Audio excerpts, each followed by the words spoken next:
कुरुक्षेत्र की विशाल भूमि पर युद्ध का समय और भी निकट आ चुका था। आकाश में धूल तैर रही थी, शंखों की गूंज दूर दूर तक सुनाई दे रही थी और दोनों सेनाएं अपने अपने संकल्प के साथ खड़ी थीं। लेकिन इन सब के बीच अर्जुन का मन अब केवल युद्ध तक सीमित नहीं रहा था। वो जीवन, धर्म, आत्मा, प्रकृति, गुण और पुरुषोत्तम के रहस्यों को सुन चुका था। फिर भी उसके भीतर एक नया प्रश्न जन्म ले रहा था। उसने देखा कि संसार में कुछ लोग सहज ही सत्य, दया और शांति की ओर बढ़ते हैं, जबकि कुछ लोग क्रोध, अहंकार और विनाश की ओर खिंचते चले जाते हैं। अर्जुन समझना चाहता था कि आखिर मनुष्य के भीतर ये अंतर आता कहाँ से है। तब भगवान कृष्ण ने उसकी ओर देखा, मानो उसके मन के प्रश्न को बिना शब्दों के ही सुन लिया हो। अर्जुन ने हाथ जोड़कर भगवान से कहा, हे माधव, मैं देखता हूं कि संसार में कुछ मनुष्य जन्म से ही विनम्र, करुणामय और सत्यप्रिय होते हैं, लेकिन कुछ ऐसे भी होते हैं जिनके भीतर क्रोध, छल, अहंकार और कठोरता भरी होती है। क्या ये केवल कर्मों का अंतर है या मनुष्य के स्वभाव में भी कोई गहरा रहस्य छिपा है? अर्जुन का स्वर गंभीर था। ये प्रश्न केवल दूसरों के बारे में नहीं था, वो अपने भीतर भी ये जानना चाहता था कि मनुष्य को कौन सी दिशा उन्नति की ओर ले जाती है और कौन सी दिशा पतन की ओर। भगवान कृष्ण ने मुस्कुराकर कहा, हे अर्जुन, आज मैं तुम्हें दैवी और आसुरी स्वभाव का रहस्य बताऊंगा। भगवान कृष्ण बोले, हे अर्जुन, इस संसार में दो प्रकार की प्रवृत्तियां मनुष्य के भीतर कार्य करती हैं। एक दैवी, जो आत्मा को ऊपर उठाती है, और दूसरी आसुरी, जो उसे अंधकार और विनाश की ओर ले जाती है। कृष्ण ने कहा कि दैवी गुण मनुष्य को निर्भय बनाते हैं। ऐसा मनुष्य सत्य का सामना कर सकता है, धर्म के लिए खड़ा हो सकता है और अपने भीतर की अशुद्धियों को पहचानकर उन्हें दूर करने का साहस रखता है। दैवी स्वभाव वाला व्यक्ति अपने जीवन को केवल स्वार्थ के लिए नहीं जीता, बल्कि वो अपने कर्मों से संसार को भी बेहतर बनाता है। उसके भीतर शुद्धता होती है, संयम होता है और उसका मन धीरे धीरे भगवान की ओर मुड़ने लगता है। कृष्ण के शब्द अर्जुन के मन में उतरते चले गए। कृष्ण ने आगे कहा, दैवी संपदा वाले मनुष्य में दान, आत्मसंयम, यज्ञ, स्वाध्याय, तप, सरलता, अहिंसा, सत्य, क्रोध का अभाव, त्याग, शांति, दया, अलोलुपता और विनम्रता होती है। वे बोले कि ऐसा व्यक्ति स्वयं को बड़ा दिखाने की कोशिश नहीं करता।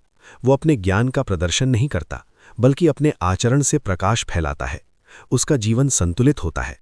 वो दूसरों का अपमान करके ऊंचा नहीं उठना चाहता। वो अपने मन को जीतने का प्रयास करता है।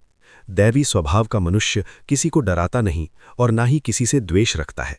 उसका हृदय कठोर नहीं, बल्कि स्थिर और करुणामय होता है। कृष्ण ने अर्जुन को समझाया कि दैवी स्वभाव वाला मनुष्य बाहर से साधारण दिख सकता है, लेकिन भीतर से वो बहुत ऊंचा होता है। वो अपने कर्मों का श्रेय केवल स्वयं को नहीं देता, उसे अपने भीतर ईश्वर की उपस्थिति का अनुभव होने लगता है। वो दूसरों की सफलता से जलता नहीं, बल्कि प्रसन्न होता है। वो दूसरों के दुख में संवेदना रखता है। उसकी वाणी कठोर नहीं होती।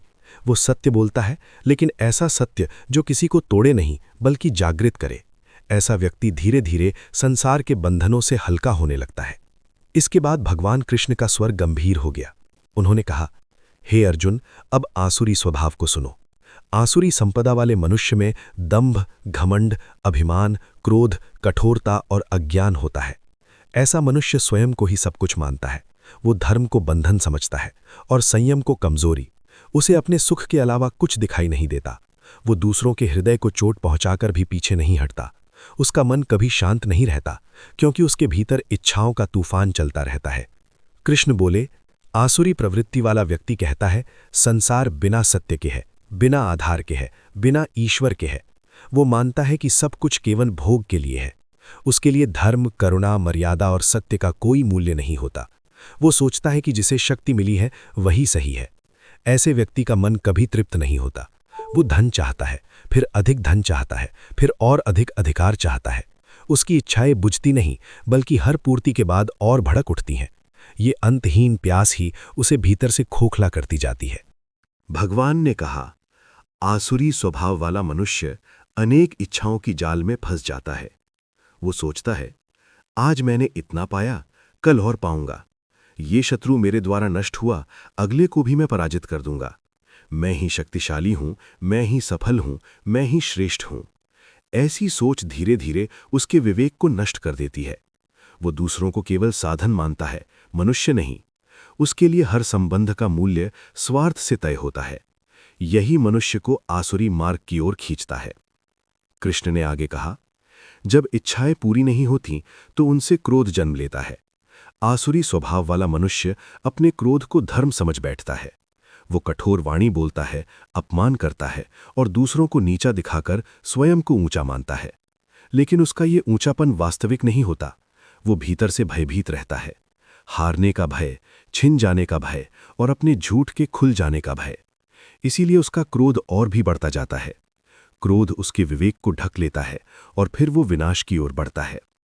भगवान कृष्ण ने कहा कि जो लोग आसुरी वृत्ति में डूब जाते हैं वे जन्म जन्मांतर तक भ्रम और अधोगति में फंसे रहते हैं। वे बार बार ऐसे कर्म करते हैं जो उन्हें और नीचे गिराते हैं। उनका मन कभी शांति नहीं पाता। संसार उन्हें बाहर से सफल मान सकता है, लेकिन भीतर वे टूटे हुए और अस्थिर होते हैं। ऐसा मनुष्य दूसरों को भी कष्ट देता है और अंततः स्वयं भी दुख पाता है। कृष्ण का ये उपदेश अर्जुन को केवल दुष्ट लोगों की पहचान नहीं दे रहा था, बल्कि ये चेतावनी भी दे रहा था कि मनुष्य यदि सावधान न रहे तो उसके भीतर भी ये अंधकार जन्म ले सकता है। अर्जुन अब अत्यंत गंभीर हो चुके थे। उन्होंने महसूस किया कि ये अध्याय केवल अच्छे और बुरे लोगों की सूची नहीं है, बल्कि ये हर मनुष्य के भीतर चलने वाले युद्ध का वर्णन है। एक ओर दया, सत्य, क्षमा और संयम है, दूसरी ओर लोभ, क्रोध, छल और अहंकार। अर्जुन ने समझा कि जैसे बाहर कुरुक्षेत्र में युद्ध चल रहा है, वैसे ही भीतर भी निरंतर युद्ध चलता है।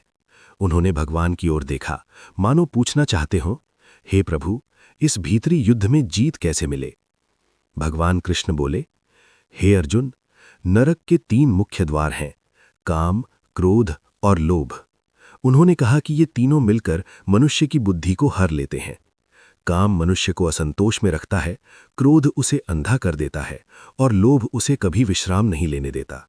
जो इन तीनों में फंस जाता है वो अपने ही जीवन को दुखमय बना लेता है। कृष्ण ने अर्जुन को चेताया कि इन तीनों से बचना ही आत्मकल्याण का मार्ग है। कृष्ण ने कहा कि कामना तब तक साधारण लगती है जब तक वो नियंत्रित हो, लेकिन जब वो मनुष्य के विवेक पर अधिकार कर लेती है तो वो उसे गुलाम बना देती है। मनुष्य फिर सही और गलत नहीं देखता, उसे केवल अपनी इच्छा पूरी करनी होती है। वो दूसरों की मर्यादा, संबंधों की पवित्रता और धर्म की सीमाएं तक भूल जाता है। कामना की आग बाहर से छोटी दिख सकती है, लेकिन भीतर वो सब कुछ जला सकती है। इसीलिए जो साधक अपने मन को नहीं संभालता वो जल्दी ही पतन की ओर जा सकता है। भगवान बोले, क्रोध मनुष्य की बुद्धि को चुरा लेता है। जब मनुष्य क्रोधित होता है तब उसे न संबंध दिखाई देते हैं न परिणाम। उस क्षण वो केवल चोट पहुंचाना चाहता है, लेकिन जिस आग से वो दूसरों को जलाना चाहता है उसी में सबसे पहले उसका अपना मन जलता है। क्रोध से जन्मे शब्द, क्रोध से किए गए निर्णय और क्रोध से किए गए कर्म वर्षों का सुख नष्ट कर सकते हैं। इसीलिए जो क्रोध को साध लेता है वो वास्तव में स्वयं पर विजय पा लेता है। फिर कृष्ण ने लोभ का वर्णन किया। उन्होंने कहा कि लोभ वो कुआं है जिसका तल नहीं, जो उसमें उतरता है उसे कभी तृप्ति नहीं मिलती। लोभी मनुष्य के पास चाहे कितना भी हो, उसे और चाहिए। वो अपने पास जो है उसका आनंद नहीं ले पाता, क्योंकि उसका मन हमेशा उस पर टिका रहता है जो अभी नहीं मिला। धीरे धीरे लोभ मनुष्य का चैन, उसकी करुणा और उसका संतोष छीन लेता है। इसलिए लोभ केवल धन की इच्छा नहीं, बल्कि आत्मा की दरिद्रता का संकेत है। कृष्ण ने अर्जुन से कहा, जो मनुष्य शास्त्र की मर्यादा छोड़कर केवल अपनी इच्छा के अनुसार चलता है, वो न सिद्धि पाता है, न सुख, न परम गति। यहां कृष्ण केवल ग्रंथों की बाहरी पूजा की बात नहीं कर रहे थे, बल्कि धर्म के सिद्धांतों की बात कर रहे थे। जीवन में कोई दिशा होनी चाहिए, कोई मर्यादा होनी चाहिए, कोई ऐसा आधार होना चाहिए जो मनुष्य को गिरने से बचाए। जब मनुष्य अपने अहंकार को ही मार्गदर्शक बना लेता है, तब वो भटक जाता है।